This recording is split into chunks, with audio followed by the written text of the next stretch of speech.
Everyone, so I'm doing something a little bit different.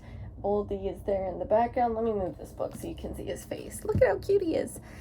But yeah, today I am going to be talking about what I'm currently watching or what I've seen recently, what I recommend, things like that, what I'm planning on watching. So as if you've heard my podcast, and I'm pretty sure I've mentioned it on this channel, but in case I haven't, I am also an actress, and so I've always loved watching films. I'm really bad at watching TV.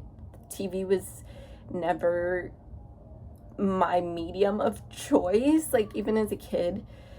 I mean, I enjoyed watching like cartoons and things like that, but once I grew out of cartoons, I was never really able to get into like syndicate sitcoms or crime shows or anything like that. I don't know why. So I don't watch a lot of TV. I'm trying to work on it, but yeah. So this is a little bit different of a video, and so I guess I'll start off with some of the things I've watched recently. So I watched a film called The Paper Tigers recently, which was a low budget kung fu action film, but there was like comedic moments in it, and they added a little bit of a twist in that all the kung fu masters, or because usually it's like a coming of age kung fu film, or if it's like a kung fu action film, like it's definitely someone in their prime, and the characters in this one are all over the age of 40. And so it they like trained together as teens and young adults, and then there was a falling out, and now they have to reunite to solve a mystery. So they have to bring out those kung fu skills that they haven't used in years. And it was honestly a lot of fun. It was a low budget action kung fu film. So, I mean, I had fun. I watched it. I enjoyed it. So why not? I mean, check it out. It's called The Paper Tigers, and it's on Netflix. I also just watched Coda for the first time, and I know it's been out for 5 years, and I'm just watching it, but it's one of those things where if a film comes out, like, I love going to the movies. I've always loved going to the movies. I understand people's complaints about why they don't go anymore. It makes me really sad, but I've always loved it, and so I'm more likely to watch a film if it comes out in the movies. If it's a limited release just to qualify for the Oscars, because I think you need to be in movie theaters for at least 2 weeks in order to qualify for an Oscar. So if it's like limited release, and yeah, I'm just, and the main draw to it is that I can watch it on streaming. Honestly, like, I don't do well with like streaming. I do watch streaming services and everything like that, but I don't know why, like, I'm not one to like, it just came out on streaming, let me go watch it. Like, I'm more likely to watch a film if it gets released in theaters and it has like a proper run and everything, as opposed to limited release. I don't know why, but yeah, so I know it's been out 5 years. I finally watched it, and I really, really liked it. I highly recommend it. And yeah, just, I really liked the story, and the actors were all great. So yeah, I do recommend that one. In terms of TV, I don't watch a lot of TV. TV has never been my medium of choice.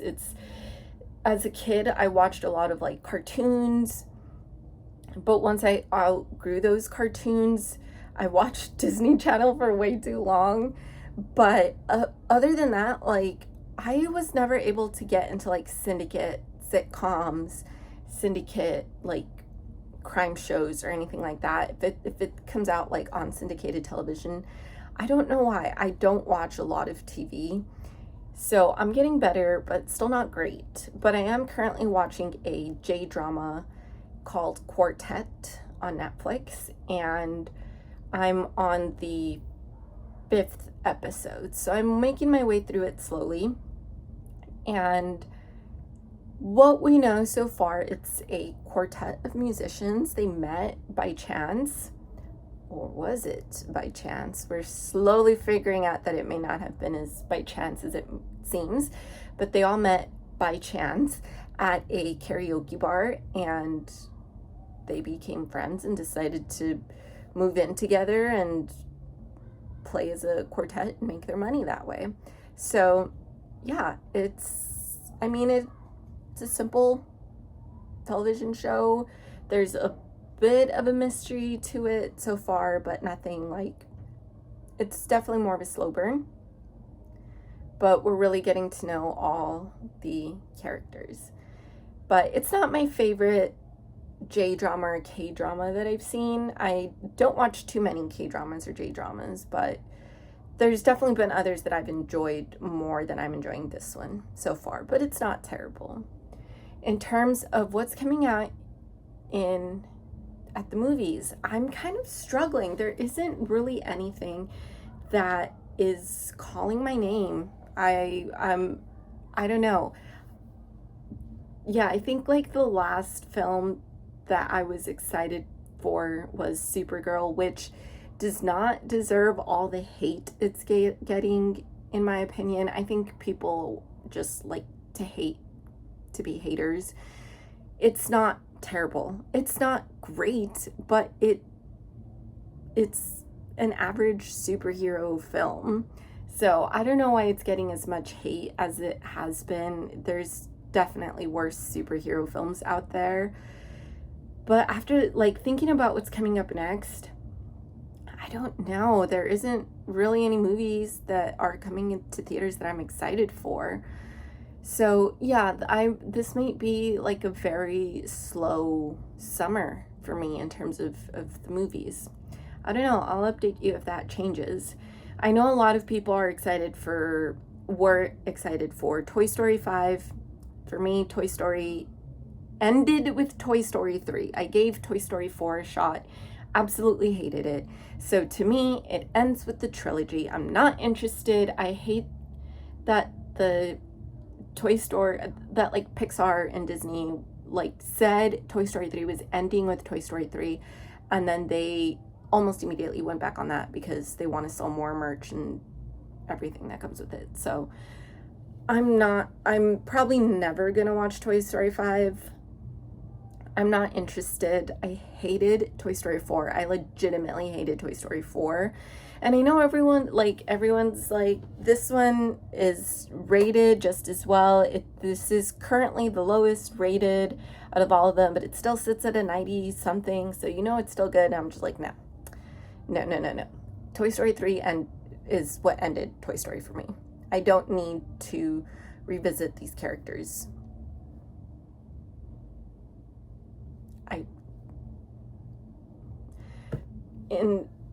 But yeah, in terms of like Spider-Man, not excited. I have superhero fatigue to the brim. So I really don't watch superhero films anymore. I'll watch one occasionally because I feel bad because Orlando's still really into them. And I feel bad making him watch them by himself, or feeling like he has to wait until it's streaming so he can watch it. So I do feel bad about that. But am I gonna watch this one? Probably not. I'm over superhero films. I was excited for Supergirl, and a lot of it had to do with crypto. And then once Millie Alcock and Supergirl started getting all the unnecessary hate, it's like, all right, I gotta watch it to support my female superheroes because it's ridiculous the amount of hate they get. So there's that. But the Odyssey, I'm not a huge Christopher Nolan fan. Before anyone comes for me, Christopher Nolan is an incredibly talented director. I am not saying he isn't. His films just don't do anything for me personally. So again, do not come for me. That is just my opinion. You're allowed to like them just as much as I'm allowed to think they're just okay. So yeah, I do not hate Christopher Nolan by any means. I don't like, that man is talented. That man is talented. I can recognize that. His films are just not for me. That's it. That's it. But I was like, curse you, I think you're gonna get me with the Odyssey, because I do like the story of the Odyssey, and then I found out it's 3 hours long, and I'm just like, maybe you don't got me.